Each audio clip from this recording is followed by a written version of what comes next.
Dark Richician of Team Sorcerers here, and tonight I'm going to be counting down my top 7 favourite ritual monsters. By the way, I've not had a haircut, I just tied my hair back a bit.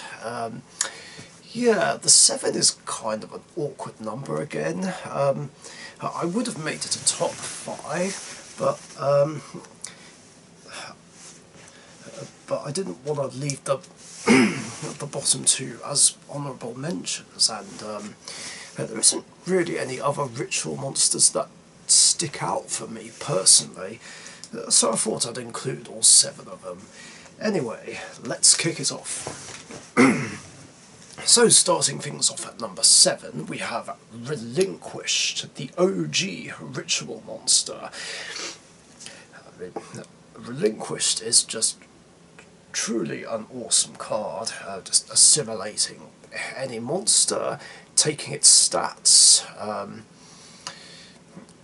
uses it as a shield against a monster trying to attack and destroy it. Both players take the damage. It's amazing. And its upgraded forms, Thousand Eyes and Millennium Eyes, are truly awesome as well. But Relinquished can still hold its own on its own. It's just a really fun card, and this is actually the first ritual monster I ever played. Thinking about it, decided to get it for my random deck just because worked a little bit.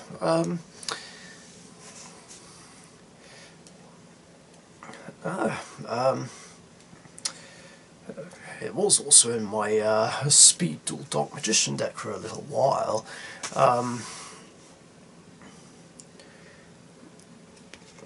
Yeah, I mean, there isn't much else to say about it. It's a great card. In at number 6, speaking of old school rituals, is Paladin of White Dragon, one of the Blue Eye support cards which doesn't see play anymore, which is a pity. Paladin of White Dragon is pretty cool anyway, just auto-killing face-style monsters, special summoning a Blue Eyes White Dragon, even though it can't attack that turn. 1900 beta.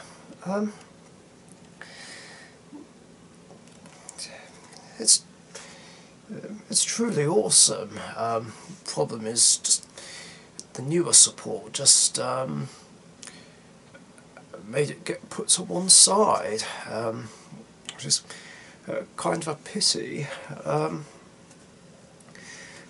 All the same though, the nostalgia just still favours it a lot and makes it worthy of this list. It was still fun using it while there was a point, really. And then coming in at number 5 is Cyberse Magician. I mean, it's not much of a surprise because I play Cyberse. It's my favourite Brains deck. And Cyberse Magician is truly awesome. It's basically the Dark Magician of the deck, as described. Almost similar in stats to Dark Magician himself.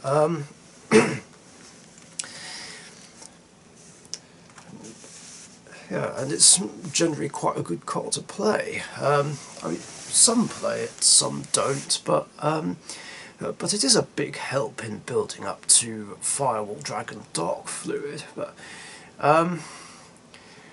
Cyberse Magician is great on its own, just overpowering most Link monsters, just like that.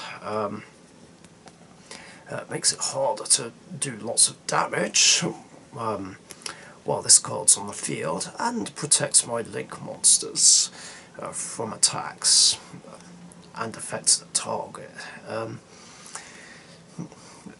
And it's pretty cool that rotas for a Cyberse if it's destroyed by a card effect, although there was a lot of confusion in the earlier days that I was using it on YGO Pro, where I thought it went off destroyed in battle as well.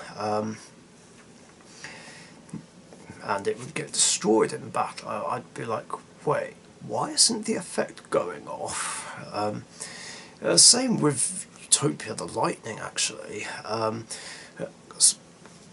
It was weird because I learnt updated rulings on Utopia the Lightning some time ago, where anything destroyed by battle by Utopia the Lightning actually can activate its effects. So it was kind of confusing if Utopia the Lightning destroyed it, and I was puzzled about why it didn't go off, but then I had to just read it over and over again. It's like, destroyed by a card effect. It helps to read your cards. But all the same though, Cybus Magician is a fun card, regardless. And coming in at number 4 is another old school ritual monster, Magician of Black Chaos. I mean, sure, he has no effects, but he's a monster Yuga uses. I'm always going to be a fan of monsters that Yuga uses. Maybe not one of the most useful, but it's still a fun 2800 beat stick to bring out, especially when I was playing my skeleton character Yugi deck and Yugi Ritual Turbo. I don't know how many of you remember me playing Yugi Ritual Turbo, but yeah, it was basically, well, in the name, a turbo deck that could quickly summon this card and Blackluster Soldier and just overwhelm the opponent. It was just an excuse really to play a deck based on this and Blackluster Soldier. And it was pretty cool to play in the skeleton character Yugi deck. Yeah, rather annoyingly, the rituals were 2 of the cards which I had to play in the deck based on the skeleton rules at the time, obviously. But I found a way to make the deck work, and when I played my skeleton character Yugi deck in the second last character tournament Dead Uni held, I finished second, only losing to Blackwings / Crow, and I was able to actually summon this on the day, not in the tournament, but in a tag team duel we had afterwards, and I was teamed up with Alex, Brute Boy, and with his help I was able to summon this, and it helped us win the duel. Truly awesome. And speaking of Blackluster Soldier, he is my number 3 pick, my 3rd favourite ritual monster. He was second, but something else replaced it. Yeah, this is actually the 2nd ever ritual monster I ever played. And for a while it was the most powerful one in terms of attack points. Actually, wait, no, that's a lie, because the Masked Beast was 200 points stronger. Look, what am I talking about? But it's still one of the most powerful rituals in terms of attack points. And again, it's a fun card that Yugi uses. Big fan of Yugi's monsters, like I said. Yeah, I did actually play him in my random deck for a little while as well. But then when I moved on to Exodia, I didn't play him in anything again until Yugi Ritual Turbo became a thing. And he was one of the main monsters, but then he truly shined when a Blackluster Soldier actually got his own archetype, like back in late 2015, and yeah, he is just formidable and better than ever in his own deck. Maybe outshined by his retained counterpart, Blackluster Soldier Super Soldier, but still a card that should still be played in there, just as something extra and the nostalgia. And coming in at number 2 is Magician of Chaos, like the ritual counterpart to Dark Magician, literally. I mean, basically the exact same stats, literally, and he copies Dark Magician's name on the field-end engraved. Like, this truly is an awesome card, which I did play around for a cool bit. Yeah, I tried to make it work in Dark Magician. Sometimes he showed up, sometimes not so much. Ended up having to drop him for other things, unfortunately. I can't help but think maybe he could be better in a deck solely based on him. So basically a Dark Magician deck with ritual stuff like the incantation monsters, which I would have liked to try myself, but then that would have cut me off from my extra deck, because the incantations don't allow that sort of thing. I mean, I would like to play it in my Dark Magician deck again, but I can't. I just don't know how I would. I mean, if I did, I'd only play one, at least. I mean, I could easily fit in a second copy of Secrets of Dark Magic, one for fusion summoning, one for bringing this guy out. I don't know, it requires a lot of tweaking. His effects are truly awesome as well, and it puts the opponent in a pickle. Because it can pop a card whenever a spell trap or a spell trap effect is activated on either side, it's going to be popping a card, which makes it a little dangerous to try and place spells and traps for the opponent.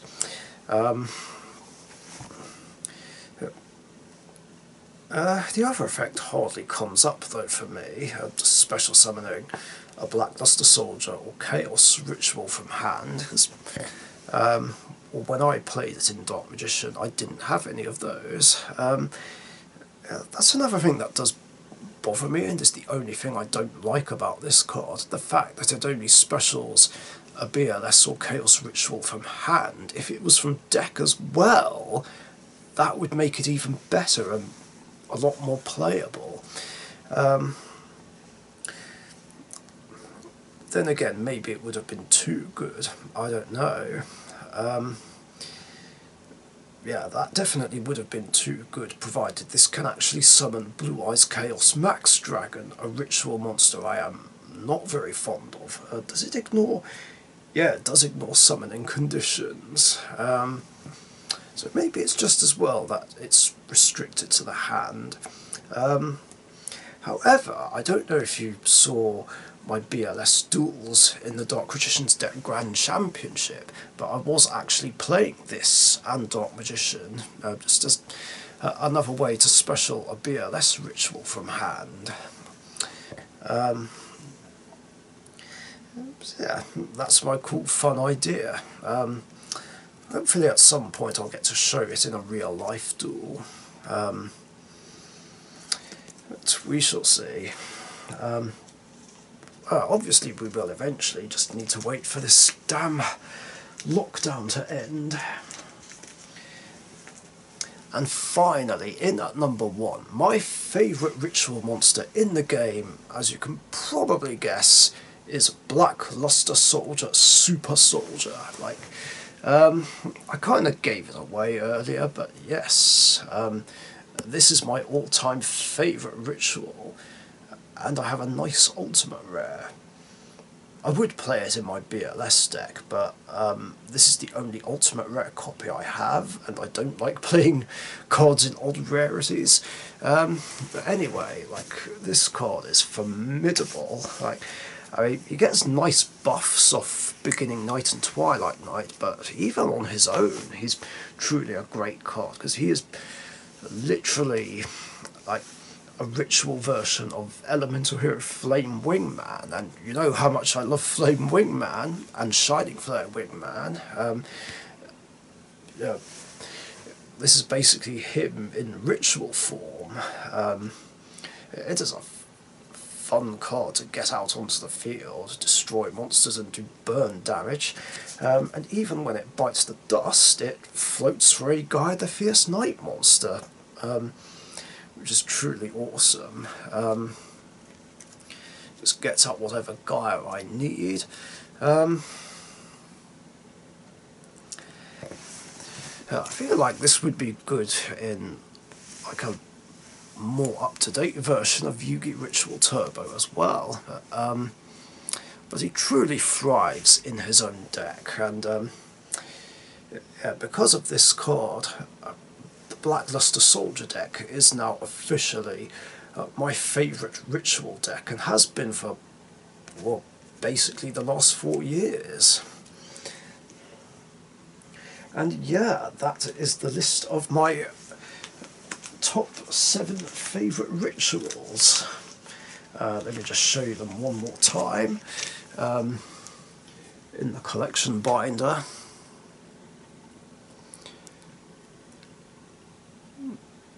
Yeah, apologies for the weird layout. I had to fit it like this to complement another top 10 collection, which I will show you some other time. Anyway, thank you very much for watching, and be sure to let me know what your guys' favourite ritual monsters are, and I will catch you guys later. Stay safe, and I'll see you later.